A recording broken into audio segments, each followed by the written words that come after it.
Welcome to Boxing During Dinner here at my house. Here at your house, yeah. At my house. And if you're wondering why we have these oven mitts, we had our second anniversary party last Friday, which we invited all of you, but if you guys didn't come, then, screw you guys. But They must be fans of Cuban fighters that don't want to hang out with you. no, but they do hang out with me, as you guys saw. some. And I actually got some comments from some guys like, oh man, David should have done the interview. Yeah, I know, I saw that too. David's still trying to brush up on his Spanish, but he's getting there. Sí, yo puedo hablar un poco español. He's getting there. Soy un gringo. So the oven mitts, Bianca Alberti, a good friend of ours, gave this to us as a gift, which is awesome because there's two of them for 2 years, and That's right. So it's good. one's red, For all one's the- blue. For all the cooking that I don't do. I don't know. And actually, it by default, the gift went to me because I'm the married one. Yeah. And we cook. But anyway, this weekend has been a treat for boxing fans. Ridiculous amount of fights on just one night. And before we get into the cream of the crop, I want to congratulate Jose Ramirez, who's a friend of mine over in Avenal, California. He won last night by unanimous decision, 3-0 now with 2 knockouts. The former U.S. Olympian, well on his way as a pro. And congratulations to his trainer Armando. And I don't just like him because he has a great name, but he's a great guy as well. Different Armando. But I wanna congratulate them on the win. But David, I want to start with, I guess, like the biggest fight of them all, the biggest story, which is Sergio Martinez. You could argue that the Judah Garcia fight was the more competitive fight, but Martinez is the guy that's been consistently ranked in the top pound for pound fighters for a few years now. The best middleweight, arguably the best middleweight in the world. The champion at 160. His first fight after the Chavez win last September, where he tore his knee, hurt his shoulder. There was a whole bunch of injuries. He came back in Argentina and he looked horrendous. It was he won the fight. You could argue Murray might have won, but it was a close fight. But when I say horrendous, it's not horrendous by a regular fighter, standards. Horrendous by Sergio Martinez standards. Yeah, to an extent, I have to agree, and I try not to ever overstate something, but he really did just look sluggish, inconsistent with how he was fighting. He didn't look like he was moving the same way. It just seemed like punches were affecting him, pretty much all the time that Murray landed cleanly. It just didn't seem like the same Sergio Martinez, and you can't really be surprised that one, you just mentioned his injuries. I don't care where you are in sport, you're coming back from those injuries. It's hard enough, and then when you're 38, that's even harder. You add on top of that the fact that he is 38, so even if he hadn't had injuries, he's an aged fighter who fights the way that he does, with his hands down, relying a lot on his reactions and stuff like that. He also didn't seem to have any pop on his punches. I didn't think there was anything he threw, with the exception of those couple of straight left hands towards the end of the fight on Murray, that really had much of an impact. It's unfortunate. I mean, we'd love to see our fighters continue to be at the best of their abilities for as long as they can. But I think Sergio Martinez is quickly on the downside of his career now. And it's a testament to how great he is, because I'd say 95% of fighters would love to have the performance that he had last night. Even though it was, by his standards, like I said, it was a pretty bad one. But like you said, Martinez fights with his hands down. He relies a lot on his reflexes. Eventually, those reflexes go as you get up there in age. Martinez is a superb athlete. He started boxing late because he was a cyclist. And always in tip-top shape. But you got to wonder now at this point of his career, they say he broke his hand after the fight. Lou DiBella stated that he broke his hand. And who knows if he's going to fight this year? Who knows if he's going to fight at all? But even if he does come back and fight, the guys there waiting for him, like Peter Killen, we have Gennady Golovkin. Gennady Golovkin, my boxing man crush, Julio Cesar Chavez Jr., Andre Ward at 168 if you want to go there. If you want to go down to 154, you got Canelo.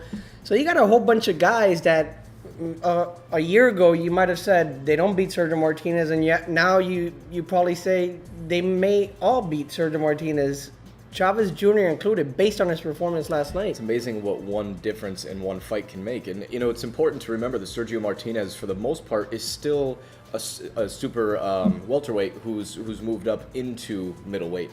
Very rarely does he come in fully sized, in these fights. I mean, when you think about it, he was outweighed by Chavez Jr. by almost 20 pounds on the night of their fight. This is a guy who makes 160 and can't really get much higher than that, when he's training for a fight. So it's, when you put him in, not to mention these other guys at 160 that you mentioned are all punchers, and it's hard for a guy like Martinez who fights that way, who hasn't really shown, at least in his last night fight with Murray last night, or even towards the latter part of his fight with Chavez, when the punches do land, they do affect him now. And if your reflexes are starting to go as well, it's hard to really make a case for the fact that you're going to be the best, every time you step in the ring. And it's weird, You say before the Chavez fight, all 5 of those guys would lose to Martinez. Now I think maybe all 5 would beat him. And something we said before the show, before we move on to the Judah Garcia fight, you said rarely does a fighter ever go out on top. If you were to write a storybook on Sergio Martinez, he ends his career in Argentina in front of 50,000 fans with a win. A tough one, but a win, and that's it. That's a swan song. But he'll come back and lose to a lesser fighter, and I hope not, because Martinez is one of the good guys in boxing. Yeah. This is a guy who I saw at the Boxing Hall of Fame. His people weren't, I guess, a little visibly upset. They wanted to leave, and he's like, no, wait, I'm signing autographs. He signed autographs for everybody that was there. I mean, and there was a lot of people.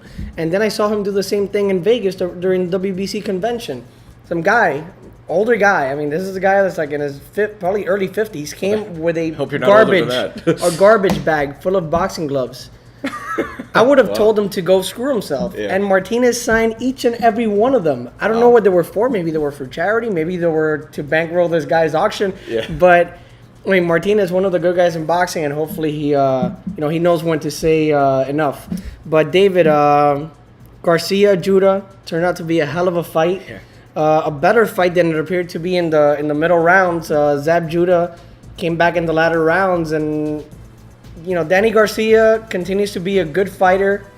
Like Al Bernstein said, and you were telling me this earlier, nothing great, just consistently good all around. What do you see Danny Garcia going from here? Well, I think we know where he's going to go from here, and that's apparently to face the winner of Matisse versus Peterson on May 18th. Showtime, it is on Showtime, but essentially Golden Boy has set up this unofficial tournament where the winner of last night's fight will take on the winner of Peterson-Matisse, and then the winner of whoever takes on those ones will get Amir Khan, which is interesting. Steve Kim, we'll get to that in a second. Steve Kim from Max Boxing said, is that a real prize? Yeah, that I'm sure all the winners are looking forward to getting Amir Khan too. Because of the chin, I think every single one of those guys would crack it no matter who comes and wins. And before you continue, something really funny that the NFL draft just passed. In the second round, you have these legends from the teams come out and give their picks. And Steve Kim, now that you mentioned him, on Twitter wrote, "I highly doubt that 20 years down the road we'll see Jamarcus Russell or Ryan Leaf come out and present a draft pick." Doubtful, yeah, very doubtful. But like you said, Amir Khan as the prize is a really good prize. But Garcia against Peterson or Matisse would be a great fight. And I guess my question more than who's next for him is, what's next for him? Do you see him beating one of these guys? He continues to surprise me. I've slept on him for a while. I don't think Danny Garcia is what's considered an elite talent, but I was really impressed last night, especially considering what Judah put together towards the end of the fight. And Judah's not an easy fighter to figure out. He is slick, and that for a guy who's mostly stationary like Garcia, that can be a tough puzzle to solve. But he does so many subtle things. It's a lot of, he avoided so many punches coming in from Judah for, I would say, the first half and maybe even more of the fight. Just by, subtle movements, using the cutting off the ring in the right way and stuff like that, throwing what I'm not really a fan of, but that wide right hook. But that changes things, because now Judah, who's throwing a straight left hand as his power punch, has to decide, am I going to throw this or wait to get countered and cracked up on the right side of my head? So, or left side, I guess, for that matter. So, but Garcia has a lot of tools. He uses them well. Nothing spectacular, but he puts things together. I think against Matisse or Peterson, those are both really interesting fights, but he's They are. absolutely a guy who's capable of winning. And David, there was even more boxing last night before we get quickly to Mayweather Guerrero. If there's anything that the last 2 weeks have proven in the heavyweight division, the Klitschko's need to retire and give everybody else a chance because we've seen some good fights. Yeah, surprisingly. I mean, Arreola versus Stavern, or Stivern, however you want to pronounce it, turned out to be a pretty technically sound fight. These guys, yes, even Arreola showed decent conditioning even after having his nose busted open, in the second or third round. Stavern put together a very impressive fight. I thought, he's a guy, like I said last week, that we've seen here in Miami. He's based down here, fought a lot of his fights here. He's known as a slugger, and of course, at close to 250 pounds, that's enough against a lot of guys. But he boxed, against Arreola last night, countered him, at the right times, and fought a really good fight. I think, in any time without the Klitschkos, I think either of those guys and a lot of the others, towards the top, Deontay Wilder, who also won this past weekend. Horrible. It'd be very interesting to see what some of these guys can do. Wide punches. Yeah. But Mayweather Guerrero, I'll be there in Vegas. If you guys see me, say hello. Yep. Mayweather Guerrero, I don't see it going any other way than a Mayweather win. And I always tell people when they ask me, does Guerrero have a chance? And I personally like Guerrero. I like his people. I would like to see Guerrero do well. But Mayweather's one of the best I've ever seen. When people ask me my opinion, I say, as long as Mayweather doesn't get old overnight and just loses all his reflexes, he should win the fight. Mayweather, even at this point, continues to be a fabulous fighter. It's interesting. I was just reading an article from, I'm going to forget his last name, but he writes in Michigan for it's called MLive. David Mayo is his name, and he works closely in interviews and stuff with Floyd Mayweather, and brought up some interesting points.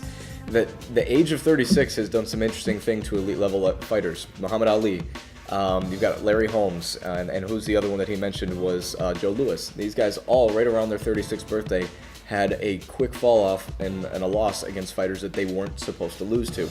I don't think that's going to happen to Mayweather. Even if his reflexes have disappeared a little bit, defensively, he is a sound technician. So yes, reflexes do affect fighters as they go, and we've seen Mayweather's already start to decline. But defensively, he's still far heads above anybody else. But it has declined a little bit, but in the Cotto fight, he did a beautiful job of adjusting. And this is a comment that our good friend Vivek Wallace will love, because he loves Mayweather, and rightfully so. Mayweather's one of the best of all time.